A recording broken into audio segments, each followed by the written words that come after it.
بسم اللہ الرحمن الرحیم۔ میرے دوستو، یہ اگلا موضوع ہے دوسروں کو تکلیف مت دیں۔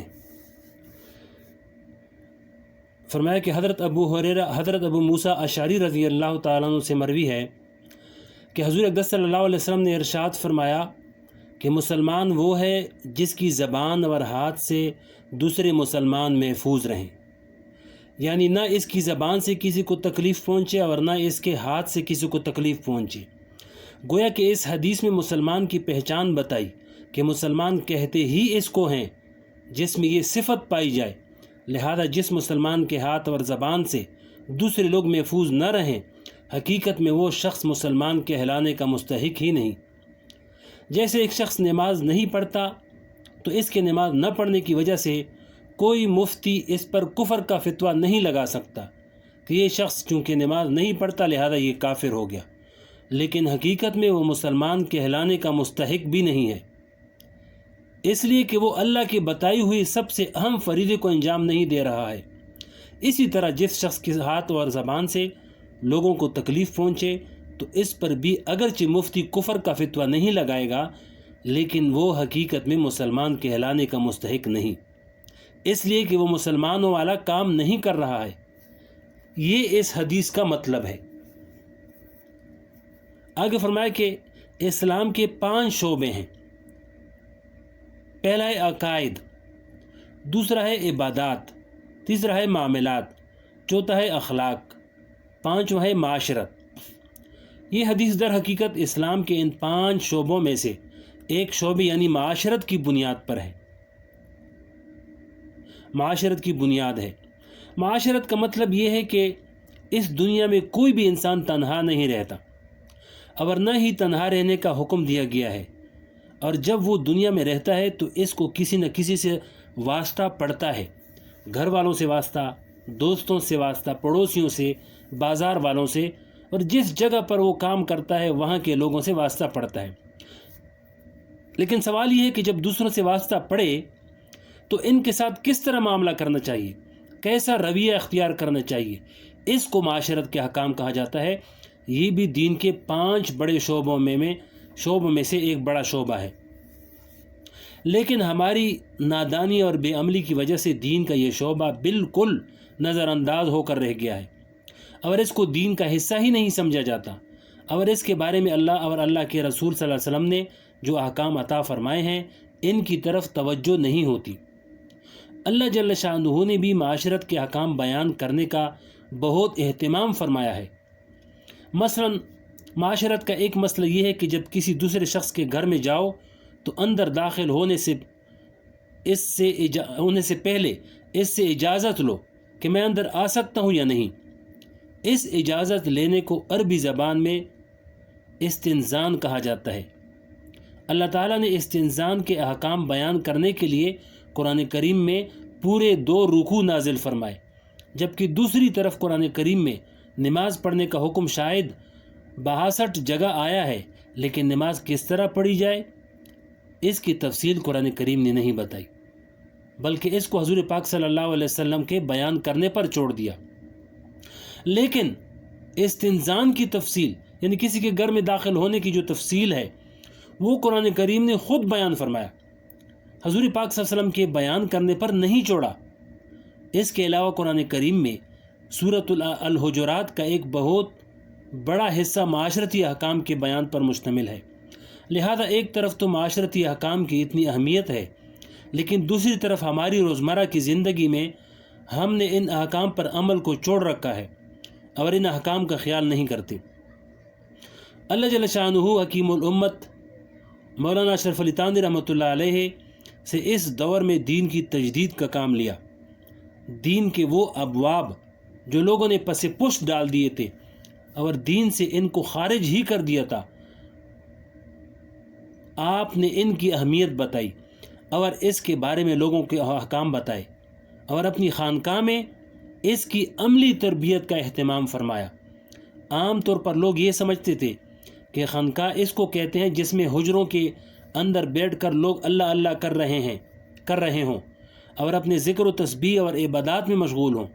اس کے آگے کچھ نہ ہو۔ لیکن حضرت مولانا اشرف علی تھانوی رحمۃ اللہ علیہ نے اپنی خانقاہ میں ذکر و تسبیح اور نوافل پر اتنا زور نہیں دیا جتنا آپ نے معاشرت کے اس مسئلے پر زور دیا کہ اپنی ذات سے کسی دوسرے انسان کو تکلیف نہ پہنچے۔ حضرت تھانوی رحمۃ اللہ علیہ فرمایا کرتے تھے کہ جو طالبین اپنی اصلاح کے لیے آتے ہیں، اگر ان میں سے کسی کے بارے میں مجھے یہ اطلاع ملتی ہے کہ جو معمولات اس کو بتائے گئے تھے یعنی ذکر و اذکار، وہ ان میں کوتاہی کرتا ہے، مثلا 10 تسبیح کے بجائے وہ 5 تسبیحات پڑھتا ہے، تو اس اطلاع سے رنج تو ہوتا ہے کہ اس کو ایک طریقہ بتایا گیا تھا، اس نے اس پر کیوں عمل نہیں کیا۔ لیکن جب کسی کے بارے میں مجھے یہ اطلاع ملتی ہے کہ اس نے معاشرت کے احکام میں سے کسی حکم کی خلاف ورزی کی ہے اور اس نے اپنی ذات سے دوسرے مسلمان کو تکلیف پہنچائی ہے، تو مجھے اس شخص سے نفرت ہو جاتی ہے۔ فرمایا کہ پہلے انسان تو بن جاؤ۔ فرمایا کہ اس طرح تھانوی رحمۃ اللہ علیہ کا ایک مشہور جملہ ہے، وہ یہ کہ اگر تمہیں صوفی بننا ہے یا عابد زاہد بننا ہے تو اس مقصد کے لیے بہت ساری خانقاہیں کلی ہیں، وہاں چلے جاؤ۔ اگر انسان بننا ہے تو یہاں آ جاؤ، اس لیے کہ یہاں تو انسان بنایا جاتا ہے، مسلمان بننا اور عالم بننا اور صوفی بننا تو بعد کی بات ہے، اونچے درجے کی بات ہے۔ ارے پہلے انسان تو بن جاؤ اور پہلے جانوروں کی صف سے نکل جاؤ۔ اور انسان اس وقت تک انسان نہیں بنتا جب تک اس کو اسلامی معاشرت کے آداب نہ آتے ہوں اور ان پر عمل نہ کرتا ہو۔ امام غزالی رحمۃ اللہ علیہ نے احیاء العلوم میں لکھا ہے کہ اللہ جل شانہ نے دنیا میں 3 قسم کے جانور پیدا فرمائے ہیں۔ جانوروں کی ایک قسم وہ ہے جو لوگوں کو فائدہ پہنچاتی ہے، شاذ و نادر ہی کبھی ان سے نقصان پہنچتا ہے، مثلا گائے بکری وغیرہ ہے، یا یہ جانور ایسے ہیں جو دودھ کے ذریعے تمہیں فائدہ پہنچاتے ہیں۔ جب دودھ دینا بند کر دے گی تو تم اس کو کاٹ کر اس کا گوشت کھالو گے اور اس طرح تمہیں فائدہ پہنچانے کے لیے اپنی جان دے دیں گے، اور یہ جانور نقصان نہیں پہنچاتے۔ جانوروں کی دوسری قسم وہ ہے جو تکلیف ہی پہنچاتے ہیں اور ان کا فائدہ بظاہر کچھ نہیں ہے، مثلا سانپ، بچھو، درندے وغیرہ، یہ سب موذی جانور ہیں، جب کسی انسان سے ملیں گے تو اس کو تکلیف دیں گے، ڈنگ ماریں گے۔ جانوروں کی تیسری قسم وہ ہے جو نہ تکلیف دیتے ہیں اور نہ ہی فائدہ پہنچاتے ہیں، جیسے جنگل میں رہنے والے جانور، لومڑی، گیدڑ وغیرہ، نہ ان سے انسان کو کوئی خاص فائدہ پہنچتا ہے اور نہ کوئی خاص نقصان پہنچتا ہے۔ جانوروں کی ان 3 قسموں کو بیان کرنے کے بعد امام غزالی رحمۃ اللہ علیہ انسان سے مخاطب ہو کر فرماتے ہیں کہ اے انسان، تو اشرف المخلوقات ہے اور سارے حیوانات پر تجھے فضیلت دی گئی ہے۔ تو اگر انسان نہیں بنتا بلکہ جانور بننا چاہتا ہے تو کم از کم پہلی قسم کا جانور بن جا، جو دوسروں کو فائدہ تو پہنچاتے ہیں اور نقصان نہیں پہنچاتے، جیسا گائے بکری وغیرہ۔ اور اگر تو اس سے بھی نیچے آنا چاہتا ہے تو تیسری قسم کا جانور بن جا، جو نہ نقصان پہنچاتے ہیں اور نہ فائدہ پہنچاتے ہیں۔ اور اگر تو نے دوسروں کو فائدہ کے بجائے نقصان پہنچانا شروع کر دیا تو پھر سانپ، بچھو اور درندوں کی قسم میں داخل ہو جائے گا۔ بہرحال مسلمان غیر مسلم کی بات بعد کی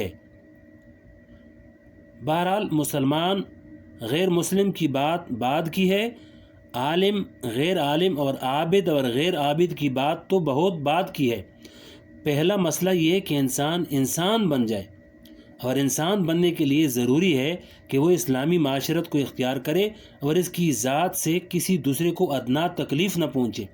اس کے ہاتھ سے نہ اس کی زبان سے اور نہ اس کے کسی کام سے، کسی فعل سے کوئی تکلیف پہنچے۔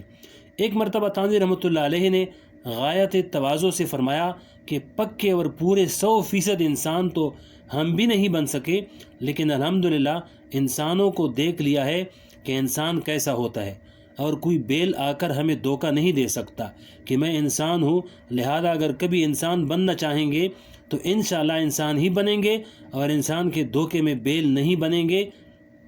انشاءاللہ۔ آگے تفصیل اور بھی ہے، انشاءاللہ اگلی ویڈیو میں سنائیں گے۔